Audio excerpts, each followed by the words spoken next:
గురువు గారు నమస్కారము. జై శ్రీమన్నారాయణ. నా పేరు శరవణ్. నేను 4వ తరగతి చదువుతున్నాను. గురువు గారు ఆచార్య దేవో భవ అంటారు కదా, మరి గురువు దైవం ఒకటేనా? మంచి ప్రశ్న వేసావు. గురువు దైవము ఒకటేనా అనేది మా శరవణ్ యొక్క ప్రశ్న. గురువు దైవము ఒకటి కాదు. గురువు మార్గం, దైవం చేరవలసిన ఊరు. మార్గము ఊరు ఒకటా వేరా? వేరు. వేరు. మార్గం లేకుండా ఊరు చేరగలమా? లేదు. లేదు.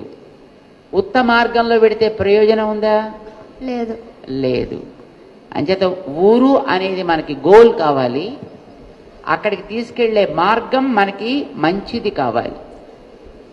ఎవరు మనని మంచి గోల్ తోటి మంచి మార్గాన్ని మనకు చూపిస్తారో వారిని మనం గురువు అంటాం.